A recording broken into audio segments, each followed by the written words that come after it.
Ou sinon, dingue. fermez vos... C'est un truc délicat quand même, Ou sinon, ferme ta gueule. T'as raison, ferme ta gueule en fait.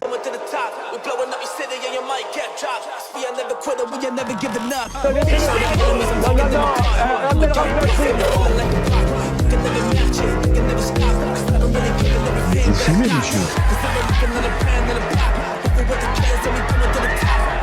Le football, il a changé. Oui, peut-être. Ouais, c'est Laurent de la Mousse, bienvenue aujourd'hui pour une nouvelle vidéo, j'espère que tout le monde va bien. Messieurs, dames, on se retrouve aujourd'hui pour la dernière vidéo actu de la semaine. J'espère d'ailleurs que vous avez passé une bonne semaine. Avant de partir pour cette nouvelle vidéo, c'est le moment de soutenir la chaîne et moi-même en mettant votre plus gros pouce bleu, votre meilleur commentaire. On n'oublie pas de s'abonner et d'activer la cloche pour pas rater les prochaines vidéos. On fait de même sur la chaîne principale, la chaîne Mousse, où hier j'ai sorti la deuxième partie sur ce qui se passe à Dubaï, le désamour entre les influenceurs et les Français, s'il y a déjà eu de l'amour. Peut-être que je vais avoir le hockey, j'arrive pas à m'en débarrasser. Bon, si j'ai un petit truc, je rote pas, je suis pas un dégueulasse, mais voilà, je préfère prévenir. On me rejoint sur Instagram, sur TikTok, sur Twitch pour pas rater les lives du dimanche soir à 21h30. On va chercher à boire, à manger, on se met à l'aise et moi je m'occupe du reste. Messieurs, dames, on va commencer par le prix de l'essence qui risque d'exploser. Porte-parole de l'association 40 millions d'automobilistes, Pierre Chasseret était sur le plateau de TBT9 et il a appelé à faire le nécessaire parce que pour lui, l'essence va atteindre les 3 € et dans pas longtemps. Tu sais ce qui me fait peur? Ce qui me fait peur, c'est que 3 fois dans ma carrière à 40 millions d'automobilistes, j'ai tiré un vrai signal d'alarme. La première fois, sur le 80 km/h, j'avais sorti mon téléphone portable, j'avais appelé Édouard Philippe en direct. Il m'a pas écouté. On a vu le résultat. La deuxième fois, c'était quand on avait senti à l'association 40 millions d'automobilistes monter le vent sur les prix des carburants. J'ai pris mon téléphone, j'ai appelé. Qui? Édouard Philippe. On m'a pas écouté. Il faut arrêter de C'était l'appeler. toujours lui. Ben là, c'est pas lui que j'appelle. Là, le problème, c'est quand tu vois, Cyril, quand t'as pas le numéro du Premier ministre, mais que tu sais que ça va finir à 3 € le litre. Bien sûr. Parce que c'est ça qui va se passer. Bien sûr, il a raison. En une nuit, on a pris 30 centimes en Bien une sûr, nuit. il a raison. Ça Et ça va finir finir au- de 80, de Qu'est-ce qui 50. va se passer On va payer si comme on des- ne fait rien? Bien Est-ce sûr. qu'ici, dans tous ceux qui sont autour de nous, là, on peut se permettre d'avoir un prix des carburants à 3 € Non, le mais litre? c'est n'importe La quoi. réponse, c'est non. Bah oui. Donc, il faut tirer la sonnette d'alarme très vite. Il faut très vite faire quelque chose. Et je ne parle pas d'une mesurette de Bien sûr. chèque carburant ou truc un peu comme ça à la con. Ce qu'il faut, c'est clairement une réduction drastique des taxes sur le carburant. Alors vous allez voir aujourd'hui, il y a pas mal d'influenceurs, j'en suis désolé, mais bon, c'est un petit peu l'actualité aussi. C'est soit ça, soit on parle exclusivement de la guerre, à choisir. Je sais pas ce qui est mieux. On va commencer avec Hilary, une candidate de télé-réalité qui répond à Maëva Guénam et Bastos, et ça part en couille, si je puis me permettre. Je voulais vous faire une petite réponse à une story parce qu'on me l'a envoyé là une ou deux fois. Parce que en fait j'aime pas quand on se fout de notre gueule et qu'on dit MDR c'est qui eux? Nous, Giovanni et Hilary. Hilary, candidate de télé-réalité il y a 14 ou 15 ans, qui a fait les ch'tis. Sans les ch'tis, les Marseillais n'auraient jamais existé. Donc ma belle, tu n'aurais peut-être pas été là. Donc voilà, Giovanni, mannequin international, qui a fait les défilés les plus grandioses au monde, carrière incroyable. Voilà, on s'est juste un petit peu retiré de ce monde de télé-réalité. On fait des télés quand ça nous en tente. On est super heureux dans notre couple et avec notre vie de famille parce qu'on a 2 enfants juste incroyables. On réussit super bien notre vie. On est très heureux. Donc les MDR, etc. La France entière se moque de cette fille parce que cette fille, en fait, ne fait que de crier, de hurler et d'attiser, en fait. Et du coup, cette fille pense qu'on parle d'elle pour faire du clic sur nos réseaux, machin, etc. De toute mon existence, de tous mes réseaux depuis qu'ils ont commencé, je n'ai jamais, au grand jamais, cité son prénom, moi, sur mes réseaux sociaux. Parce que si elle croit que j'ai besoin de parler d'elle pour avoir du clic, mais jamais de ma vie. Et si je veux parler de mes enfants, je parle de mes enfants. Si je veux parler de ma vie, je parle de ma vie. Et si je veux parler que mon fils est allé à l'hôpital, je parle de mon fils qui est allé à l'hôpital. Je parle de moi, de ma vie, de ma famille. Je ne parle jamais de personne d'autre sur mes réseaux sociaux. Je n'ai jamais été là pour faire du bad buzz, ce que tu adores. Et puis les personnes qui s'amusent à critiquer ma vie de famille ou mes réseaux sociaux ou les réseaux sociaux de mon mari parce qu'on a mis un titre, parce que notre fils était à l'hôpital. Vous là, parce que forcément vous allez regarder mes stories, vous faites des gros titres tous les jours de votre vie sur notre gueule pour gagner de l'argent. ok? Donc si un jour mon fils est allé à l'hôpital, on a mis, je pense que ce n'est pas moi qui ai mis ça, mais où mon mari a mis notre fils à l'hôpital, oui, notre fils était vraiment à l'hôpital. On parle de notre vie, on raconte notre histoire. Les réseaux sociaux, moi je fais moins de télé, je fais des vues comme si je faisais une télé-réalité. Donc les gens me connaissent depuis le début parce que voilà, ils me connaissent pour moi, pour ma vie de famille, pour ce que je fais, pour ce que je donne. Donc en attendant, moi j'utilise pas la vie des gens, le bad buzz des gens, les choses des gens pour faire du fric, ok? Moi c'est ma vie, c'est ma famille, c'est mes enfants, c'est mon chien. Je parle que de ça. Je n'ai jamais raconté des histoires sur un tel. Je connais des milliards de choses. J'ai fait 40 télé-réalités. Je connais des milliards et des milliards de choses et des dossiers sur énormément de monde. Mais j'en ai rien à faire. Chacun sa vie. Mais par contre, vous, sachez que moi, des interviews, j'en ai refusé mais des tonnes et des tonnes. Parce que je sais que les journalistes, la seule personne à laquelle vraiment je donnais des interviews, c'était Jeff Lang de VIP. Parce que je l'adore. C'est une personne bien dans ce monde de fous.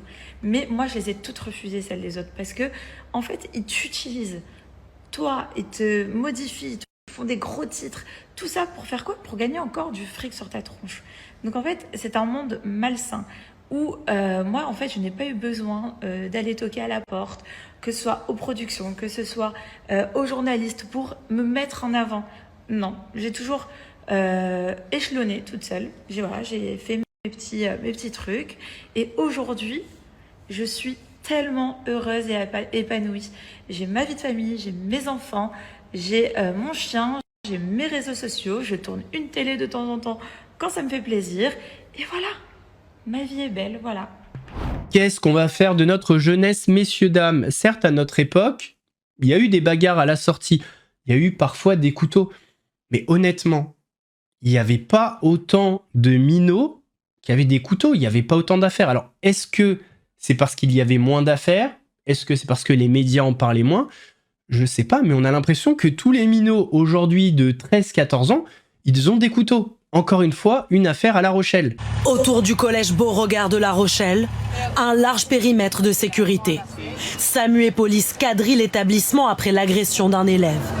Il est 9h30 ce matin en plein cours, lorsqu'un collégien de 4e, âgé de 13 ans, poignarde un camarade avec un opinel. Immédiatement, les autres élèves sont confinés. Ils ne sortiront que 2 heures plus tard. Cet élève de 3e a entendu l'agression. Et la classe, elle était à côté de la mienne. Et la prof, elle était très en panique, genre elle était vraiment stressée parce que s'y attendait pas que l'élève avait une arme blanche sur lui. On est obligé de vivre sous le stress maintenant. Pour tous, la matinée a été angoissante. On est choqués, on a peur. Il y a une surveillante qui a toqué à notre porte, qui a dit qu'on ne pouvait pas aller en récré, etc., qu'on devait tous rester confinés car il y avait un problème. La victime, âgée de 13 ans, est hospitalisée. Elle souffre d'une plaie profonde à l'abdomen et à l'épaule, des blessures sérieuses, mais son pronostic vital n'est pas engagé. L'élève a été défendu par sa professeure. Elle s'est interposée entre lui et l'agresseur. Elle a eu les bons gestes professionnels, que ses collègues sont venus aussi à sa rescousse et je tiens à remercier toute l'équipe éducative, l'infirmier aussi qui a donné les premiers gestes de secours. Le collégien mis en cause, âgé de 13 ans lui aussi, est actuellement entendu par les enquêteurs. Un mineur a été interpellé et placé en garde à vue du chef de tentative de meurtre. Nous n'en savons pas plus sur les motifs de cette agression. Demain, le collège rouvrira ses portes. Une cellule psychologique a été mise en place pour prendre en charge les élèves, leurs parents et le personnel de l'établissement.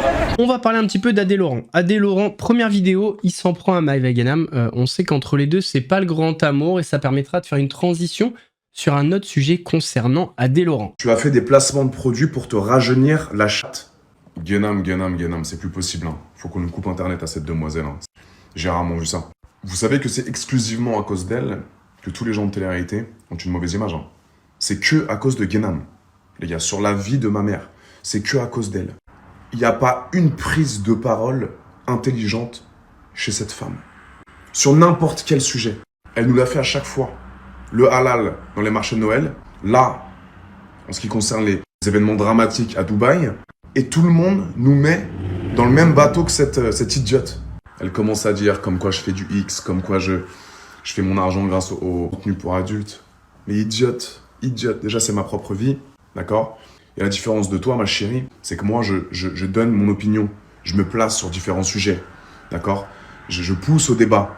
Toi, dès que ça sort de ta bouche, c'est pour dire de la merde. Il n'y a rien de constructif, il n'y a rien d'éducatif. T'es pas marrante.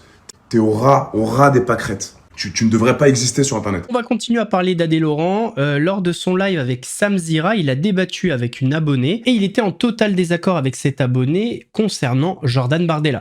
Bardella n'est pas un... Pas parler de politique. Arrêtez de dire n'importe quoi. C'est juste qu'il est en train de dire que... N'importe quoi, je dis ce que je pense. Oui. Tu dis n'importe quoi. C'est pas pour plomber l'ambiance, hein, vraiment pas. Adé Laurent, franchement, c'est quelqu'un que j'aimais beaucoup. J'aime bien son franc-parler, etc. Mais tu sais, je trouve que toi et lui, vous avez pas... Bon, je sais que tu invites des personnes de tout bord politique et de différentes façons de penser. Mais sur ton live Twitch, tu vois, j'aurais pas pensé que tu l'inviterais plus souvent parce que c'est quelqu'un qui a tenu des propos quand même... en disant les termes, clairement, il a dit que Jordan Bardella et Marine Le Pen n'étaient pas des etc. On en avait parlé. Ah, voilà. Ouais, je lui en avais parlé. Il traîne qu'avec des... Enfin, souvent, hein, il a beaucoup de copains rebeux et tout. Donc, franchement, j'ai trouvé ça... Il m'a énormément déçu en disant ça. J'ai une question. Vous êtes de gauche? Non, mais ça n'a rien à voir. De gauche, de droite. Bah alors, moi, quand je donne mon avis, on me le reproche. Mais vous-même, vous pouvez pas donner votre avis, donc on n'est pas sur les... Mais elle a été déçue. Ah, non, mais... Ça n'a rien à voir avec un avis. On peut pas mais madame, c'est... Attends, non, c'est pas parce que j'ai pas... des propos plus que... et qui stigmatisent toute une partie. Non, j'ai jamais dit ça. J'ai pas parce que je suis en désaccord avec vous que Sam n'a pas le droit de m'inviter. Au contraire, en démocratie, on a le droit de discuter et de pas être d'accord. Oui, il peut vous inviter sur sa chaîne, mais pas sur Twitch. Je trouve que ça n'a pas trop sa place d'inviter une personne qui a des propos comme ça. Mais madame, nous sommes en France. Vous savez, Twitch, c'est une chaîne où on a le droit de parler et d'exprimer des choses. Je sais que nous sommes en France, j'habite aussi en France. En France, il y a une liberté d'expression et en aucun cas, il va m'interdire de venir sur sa chaîne parce que je trouve Jordan Bardella intéressant. C'est pas ce qu'elle a dit. Elle est en train de dire qu'elle t'aimait beaucoup. Non, c'est pas ce que j'ai dit. Ah d'accord. Mais que vous aviez été déçu d'entendre certains propos. Elle a dit que j'ai des propos très graves concernant les rebeux. Non, elle a dit qu'on te voit avec des amis. J'ai dit justement comme ils traînent souvent avec des personnes racisées, et j'ai trouvé ça bizarre qu'ils tiennent des propos comme ça. Mais madame, Jordan Bardella n'est pas... Vous n'avez pas compris ça. Madame... mais ça, c'est une question de perception, alors. Jordan... Attention au numéro. Jordan Bardella, il ne fait pas de hiérarchisation de race. Il a jamais dit qu'il détestait les rebeux. Il aime les Français qui travaillent, que tu sois arabe, chinois, noir. Ils veulent pas juste des gens qui profitent du système et qui branlent rien. Parler politique. Quand on est une personne blanche, surtout un homme blanc en France, et vous n'êtes pas en fait tout le temps stigmatisé par Jordan Bardella, vous écoutez pas ce qu'il dit vraiment, et vous n'avez pas lu son programme pour dire ça. Oui, et puis après il n'y a pas que Jordan, il y a tout un parti, il y a une histoire aussi. Moi je parle de Jordan, je parle pas du Front National que j'ai pas connu. Allez, on va prendre un autre appel. Donc je vous promets que Éric Zemmour a eu des propos et ça je l'assume, mais Bardella n'est pas... Arrêtez de politique. Arrêtez de dire n'importe quoi. C'est juste qu'il est en train de dire que... Je dis pas n'importe quoi, je dis ce que je pense. Oui. Tu dis n'importe quoi. Oui, mais ne soyez pas au ras des pâquerettes. Arrêtez de penser genre Bardella. Arrête de penser ça maintenant. C'est au ras des pâquerettes de penser que Le Pen. C'est pas ça du... C'est arrêter de voir du partout. Non, c'est pas au ras du pâquerette forcément. Mais si, c'est au ras du... Si. Non. Dites-moi un propos de Bardella. Dites-moi un propos de Jordan Bardella. Mais le numéro. Non, dites-moi un propos que Jordan Bardella. Dites-moi un propos que Jordan Bardella. Faut raccrocher, on nous demande de raccrocher dans le chat. Attention le numéro. Dites-moi. Attention le numéro. Attends, dites-moi. Bye. Voilà. Une gauchiste décalée. Et alors arrête de mettre les gens dans des cases comme ça. C'est tout. Une gauchiste, quand elle a tort, oui, allô. Restons avec Sam Zira et Adé Laurent. Sam Zira a reprécisé sa position concernant la situation des influenceurs à Dubaï et il a pas fait dans la dentelle. On peut pas dire qu'il ait utilisé la langue de bois. Sinon, ferme ta gueule. T'as raison, ferme ta gueule. en fait. Ok. Je peux parler de la story de Camilla qui a filmé par exemple un tapis de prière en disant mais je pense à ce que vivent les Palestiniens et je suis encore plus en gros de tout cœur avec eux, et comme je vous le disais tout à l'heure, je vais pas revenir sur mes propos, elle a raison même si la situation elle est pas comparable, je comprends. Elle est pas comparable, la situation. Non mais je vraiment. comprends cette pensée. Maëva Guénam qui était une des seules, rappelle-toi, influenceuse française candidate de télé-réalité, a parlé de l'urgence de ce qui se passait en Palestine au tout début, peut-être même qu'elle s'est mis des boîtes de production, des émissions à dos, etc. parce que c'était dans un contexte où c'était compliqué de libérer sa parole par rapport à ce sujet-là en France. Par contre, ces influenceuses, je suis désolé, mais elles ont oublié quelque chose de primordial. C'est qu'elles critiquent le et à juste cause en Palestine, elles sont aux Émirats Arabes Unis. Et lorsqu'Israël se fait Dubaï fait quoi ? Dubaï envoie des avions pour protéger Israël parce qu'il y a ce qu'on appelle les accords d'Abraham entre eux. Donc je trouve qu'il faut arrêter cette disquette, soit arrêter cette disquette, soit juste tout simplement se renseigner un petit peu. Avant de parler. Avant de parler. Parce qu'en gros, vous êtes sur le sol d'un pays en toute sécurité, comme vous le dites, mais qui a des bases qui permettent justement de défendre les États-Unis ou de défendre Israël. Donc moi, je suis pas en train de juger ça. Est-ce que c'est bien ? Est-ce que c'est mal d'avoir ces bases ? Je suis juste en train de dire, c'est des influenceuses qui H24 et à juste cause, encore je le dis, elles ont raison d'avoir toute cette compassion, cette peine, cette colère pour ce qui se passe en Palestine. Mais les meufs, vous êtes aux Émirats Arabes Unis, donc au bout d'un moment, il s'agirait juste d'être cohérents. Et elles ne sont pas cohérentes. Attends, tu cries un peu là. Voilà. Ça va ? Voilà. Et l'un des seuls pays d'ailleurs qui fonctionne pas comme ça, c'est l'Algérie. Voilà. Et malheureusement, Maëva Guénam, elle a plus le droit d'y aller. Vive les Algériens ! Non mais c'est vrai, mais c'est important de le dire, c'est important de le rappeler. Voilà. Toute l'année, Dubaï, et après ça nous dit « Ah mais regardez ce qui se passe là-bas, c'est horrible, ça !» Mais le pays dans lequel tu es, s'il y a un problème, il aide les pays justement qui sont contre le pays que tu soutiens. Donc au bout d'un moment, je suis désolé, il n'y a pas de cohérence. C'était mon coup de gueule de la soirée. Voilà. Allez, qu'elles aillent se renseigner un peu, qu'elles regardent les informations. Faut arrêter 3 secondes là. Attends, très viril là. Là, tu vois ? Ah ouais ? Ouais, bisous. Là, c'était... Non, mais c'était... Pas viril là. Un peu, ouais. Non, j'irai pas jusque là. Attends, là, ce que t'as fait, veine qui va exploser sur le front, très énervé. Ah, parce que ça m'énerve. Là, pour le coup, t'es très viril. Mais tu vois, je vais te dire une chose. J'aime beaucoup. Je vais te dire une chose. Je suis persuadé que si elles voient ça, elles seront même pas capables de comprendre. Non mais t'as pas compris, elle va pas comprendre, Camilla. Voilà, ça clash en retour. Ça clash en retour, alors qu'on est juste en train de parler d'un contexte factuel et réel. Avant de parler, renseignez-vous, quoi. C'est Ou sinon, dingue. fermez-vous. C'est un truc délicat quand même, Ou sinon, ferme ta gueule. T'as raison, ferme ta gueule, en fait. Candace Owens, la sulfureuse youtubeuse polémiste américaine, a lâché 2 bombes. Une sur Trump et une sur Israël. Au final, c'est presque 2 sur Israël. La première, c'est celle-ci en réponse à une vidéo sur Benjamin Netanyahou. Elle a dit « Vous avez assassiné 3000 Américains le 11 septembre pour commencer ». Et la deuxième bombe, c'est celle-ci « Ne vous engagez pas dans l'armée américaine et n'y restez pas. Trump a trahi l'Amérique. Il n'y a aucun honneur à être mené à la mort par des hommes déshonorants ». Alors on se rappelle que Candace Owens, à la base, c'est une proche de Donald Trump. Donald Trump avait fait nombre d'éloges sur Candace Owens. Aujourd'hui, la situation a changé. Et quand on connaît à quel point Candace Owens en a rien à foutre, ça pourrait amener à des situations extrêmement explosives dans le futur. Et si un rappeur français avait avoué être un pédocriminel ? C'est ce qui s'est passé. C'est un rappeur que je ne connaissais pas, mais je vous laisse regarder. Le rappeur Fem Togo, connu pour son album Pretty Doll Corpse avec Petite Sœur, a pleinement avoué être un pédo. On vous explique tout. Ce jeudi 5 mars, une révélation glaçante a été rendue publique par d'anciens proches du rappeur avec qui il avait collaboré musicalement. Dans un communiqué publié sur Instagram, ils expliquent que Fem Togo leur a avoué des actes très graves, notamment la consommation de contenu pédo, ainsi que des relations avec un mineur de moins de 15 ans. Dans son dernier album, le rappeur abordait pourtant des thèmes très lourds, notamment des violences qu'il affirmait avoir lui-même subies plus jeune. Le projet avait été salué par de nombreux auditeurs comme une œuvre courageuse qui contribue à faire évoluer le rap français. Malheureusement, malgré ce discours dénonçant certaines violences, Fem Togo aurait choisi de perpétuer des comportements similaires à ceux qu'il disait avoir subis. Dans l'un de ses morceaux intitulé La Façade, sorti le 26 février 2026, le rappeur avait laissé entendre une forme de confession accusation concernant les actes qu'il aurait ensuite reconnus auprès de son entourage. Atroce, hein? Ouais, je sais que c'est atroce. On a dégueulé de la crasse sur moi et j'ai reproduit. J'ai reproduit comme une bête, comme un animal. Pardonne-moi. J'aurais aimé que la vie elle se passe autrement. À la suite de ces accusations, Femme Togo a rapidement supprimé son compte Instagram et semble avoir disparu des réseaux sociaux. À ce jour, aucune enquête judiciaire n'a été officiellement ouverte concernant ces faits. Cependant, si une plainte était déposée et que les accusations étaient confirmées, il pourrait encourir une peine pouvant aller jusqu'à 20 ans de prison. Jazz de la GLC Family a poussé un coup de gueule par rapport à la situation de Dubaï, mais elle s'est pas arrêtée là.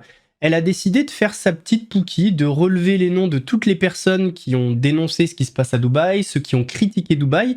Elle a dit qu'elle allait s'occuper de chacun d'entre eux, qu'elle allait voir le gouvernement pour qu'il soit travel ban. Alors vous allez voir au début de la vidéo, elle nous dit qu'elle va faire une vidéo circoncise. En fait, une vidéo concise, c'est court, voilà, c'est précis. Circoncis, c'est plus court aussi, mais on parle pas de la même chose. C'est pas pour une vidéo, c'est pour un pénis. Enfin bref, ça donne le niveau. Une petite vidéo bien courte, parce que j'en ai fait une juste avant, je vais pas vous mentir, de 8 minutes. Donc je vais arrêter de déballer. J'essaie de vous la faire courte et circoncis. Je vous fais un petit message concernant la situation actuelle à Dubaï, parce que je n'ai pas pris la parole. Alors oui, effectivement, c'est plutôt impressionnant. Parce que nous, en tant qu'Européens, on n'a jamais vécu ça, donc on ne connaît pas. Maintenant, la situation, elle est sous contrôle. Voilà, il y a pas, moi, je connais personne, en tout cas, qui a été heurté. Le Dubaï gère très bien. Je voudrais juste m'adresser aux médias et aux plateaux télé et aux gens en France. Sachez une chose, aux Émirats Arabes Unis, il y a 9 millions de personnes, dont 340 000 ressortissants français, dont peut-être 20 influenceurs français. Pouvez-vous arrêter de tourner le malheur qui se passe ici dans le Golfe sur les influenceurs, donc ces 20 pauvres influenceurs sur 340 000 personnes, les impôts qui n'ont absolument rien à voir, la raison de pourquoi on est là et pourquoi certains veulent être rapatriés. Est-ce qu'on peut arrêter ce bordel qui est n'importe quoi? Aujourd'hui, on parle de 340 000 ressortissants français qui vivent ici, qui sont déteneurs de la nationalité française.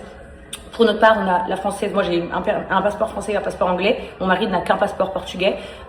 Si demain on se sent en insécurité, c'est totalement notre droit de rentrer en Europe. Moi, j'ai une maison en France, donc je pense que j'irai en France. Mais si mon mari veut aller au Portugal, on ira au Portugal, enfin, peu importe. Mais c'est 340 000 personnes qui vivent ici, dont 20 influenceurs, existent aussi.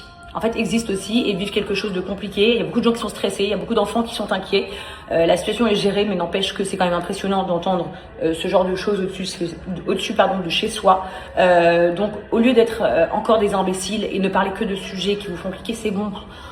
Oh là là, les 20 influenceurs de Dubaï qui, d'après vous, se sont échappés de la France, on en a ras la casquette, on s'en fout en fait. Aujourd'hui, ce qui se passe ici, c'est dramatique. Oui, il y a des gens qui ont peur. Oui, il y a des gens qui ont peur et oui, ces gens-là sont dans le plus grand des droits de rentrer en Europe. Arrêtez d'assimiler la communauté française autour des 20 influenceurs. Ici, il y a 9 millions d'habitants, dont des Anglais, des Américains, des Espagnols, des Portugais, des Italiens, des Russes, des Ukrainiens. Et en fait, leurs médias ne parlent pas de leurs influenceurs qui sont là comme si tout tournait autour de nous. D'accord? D'ailleurs, j'aime tellement Dubaï et j'aime tellement pas la gueule de certaines personnes publiques en France que je vais m'occuper personnellement de récupérer chaque bout de vidéo où vous critiquez Dubaï, telles les personnes qui disent qu'ils sont venus ici 2-3 fois mais que tout est de la merde et que le gazon est pourri et que c'est du plastique. Et ben, je vous assure et je donne ma parole à tous les Français qui vivent ici à Dubaï. Je vais récupérer chaque personne de France qui dit ce genre de choses et je vais moi-même les donner à mon ami qui travaille ici au gouvernement.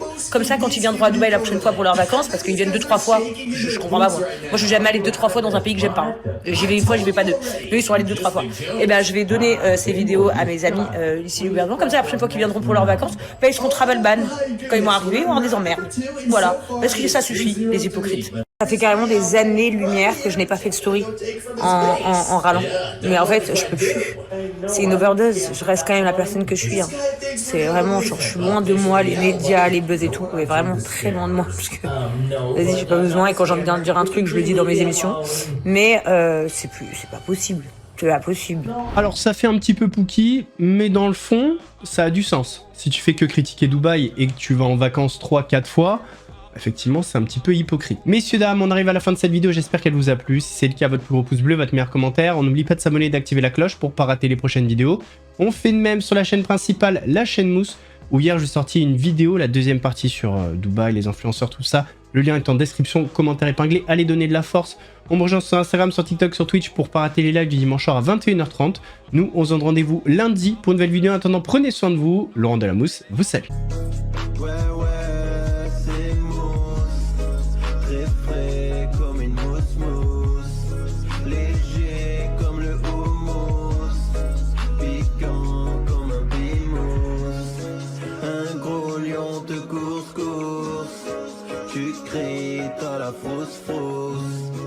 J'arrive à la rescousse. Regarde, ouais, c'est moi.